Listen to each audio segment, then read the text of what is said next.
Khabib Nurmagomedov, a monster, a dominant force, respected, tested, and still undefeated. But he's got a big challenge in front of him. Justin Gaethje is a dangerous man, and he might be the Eagles' toughest matchup to date. To fully understand the threat that he poses to the champion, let's look at Justin's last fight against the legend, Tony Ferguson. Throughout the breakdown, we're going to take a look at the things that Gaethje does well and how those things could help him beat Khabib. Of course, we'll also analyze the things that Justin must avoid against the Russian. In this fight against El Cucuy, we saw something very interesting. Gaethje's pocket awareness is off the charts, almost as good as Tom Brady's. For example here, Justin draws Tony in. He expects Tony's jab to be followed by the right hand, and because of that, he counters him while dipping his head to the left. That shows great defensive awareness, combined with precise counter-attacking skills.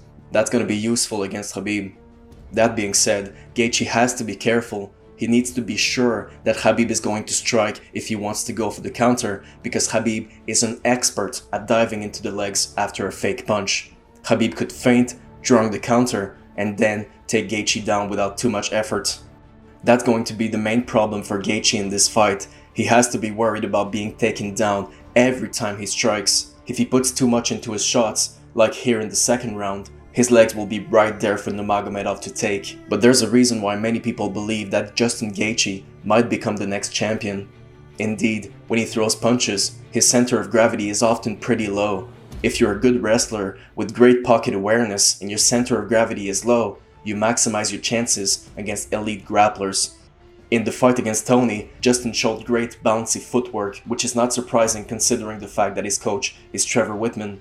But yeah, we were wondering how the new patient Gaethje would deal with a pressure fighter, and the answer is, very well. His movement was on point. He was often exiting to the side, creating great angles.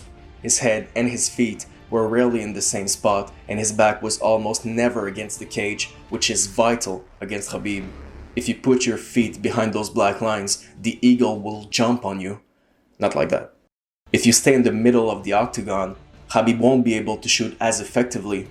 Another thing we saw in this amazing fight, Justin Gaethje can throw a left hook.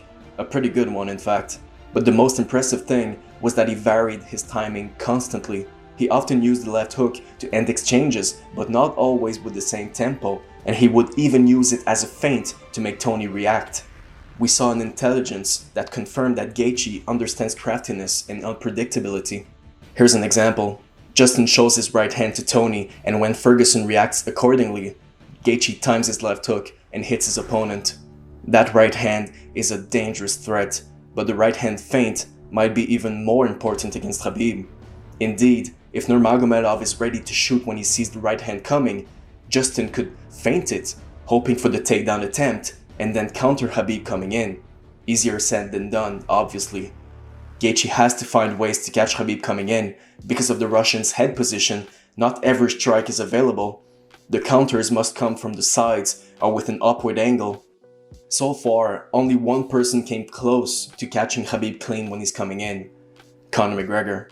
For the very first takedown, the Notorious had predicted that he would throw a knee and leave Khabib semi-unconscious. That almost happened. It was actually pretty impressive how Conor timed it and executed it. Since Khabib usually shoots on the front leg, a flying knee is incredibly hard to land because of the awkward angle you need to create, and still, it almost worked. A big risk that didn't pay off. But yeah, Justin has to find new ways to intercept Khabib. That's for him and his coaches to think about, however, because I'm not smart enough for this.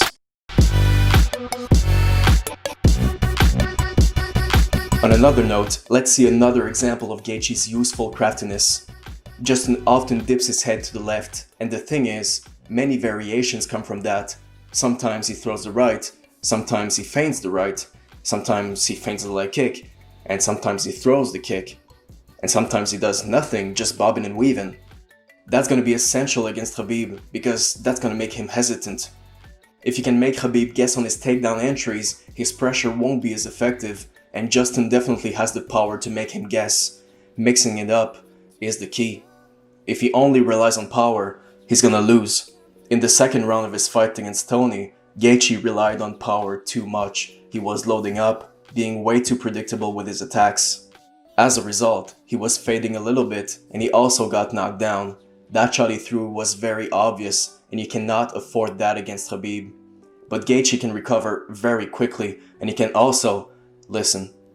Following the advice of Trevor Whitman, Gaethje was more calculated and patient in the third round. But still, it only takes one mistimed overextension and Khabib might take him down. Here, Tony pressures Justin, who lands a brilliant head kick followed by a right hand. Justin's back is close to the wall, which would be very dangerous against Khabib. Of course, Gaethje didn't look too worried about Tony's wrestling, but in these positions against Nurmagomedov, Justin's gonna have to exit on one side or the other because if he doesn't, he's in trouble. Another thing that he's gonna have to look out for is his lead leg. Against Tony, his lead leg was easily reachable. Tony jabbed it repeatedly, and Gaethje wasn't countering him when his head was dipping. Of course, Ferguson had no intention of grabbing the leg, but if Gaethje doesn't protect that leg against Khabib, that might be a problem because Khabib shoots fast. Now in the fourth round, let's look at the most brilliant shot of the fight. Gaethje throws a body jab while dipping his head to the right. He's open for an uppercut. A second later, he feints like he's gonna do the exact same thing, so Tony tries to counter him with the uppercut, but Justin has other, better plans. He quickly shifts his body and throws the right hand, completely going through Tony's skull.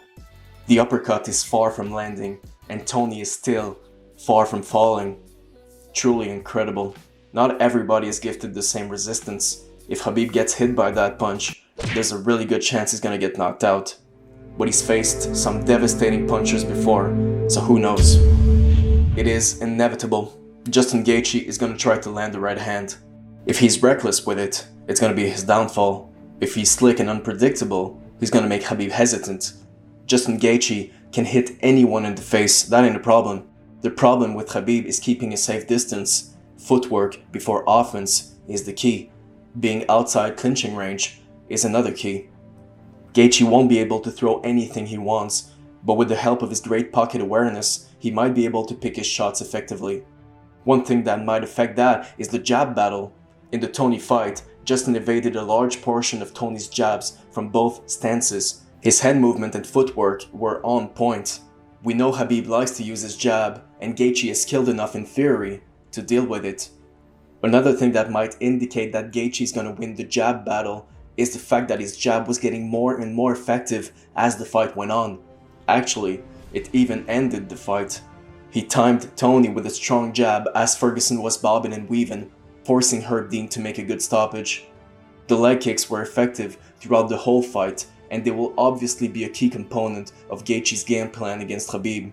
If he sets them up well, that will slow down Nurmagomedov and maybe even make him look human. So let's recap. What got him the victory against Tony? Footwork, patience combined with conditioning, pocket awareness, unpredictability, varying timing in attacks. All very important attributes to face Khabib. Now second, how to avoid Khabib's takedowns. And obviously that's in theory because easier said than done. Be outside of clinching distance. Never keep your back against the cage. Never overextend on punches. Never chase Khabib recklessly. Never be too predictable with your attacks. If the takedown gets close, always get out on one side or the other, not backwards. And footwork first, offense second. Now 3. How to punish Khabib with offense. Find ways to hurt Khabib when he's coming in. Counter Khabib's jabs with leg kicks and right hands, but not always in the same fashion. Be unpredictable, mix in leg kicks, feints, punches. Make Khabib hesitant. If he does all of that, I believe his chances are very good. So, I don't like doing breakdowns for 5-round fights too much because I feel like I left out so many important details, but this breakdown was requested many times by the same dude, so I felt like I needed to do it. Tell me if you liked the breakdown and maybe I'll do some more analysis for long fights. Thanks a lot for watching. It was a very hard video to do, so I hope it wasn't too bad, but what's your opinion? Does Justin have a shot against Khabib? One thing is for sure, I will be very excited for that fight on October 24th. It's going down.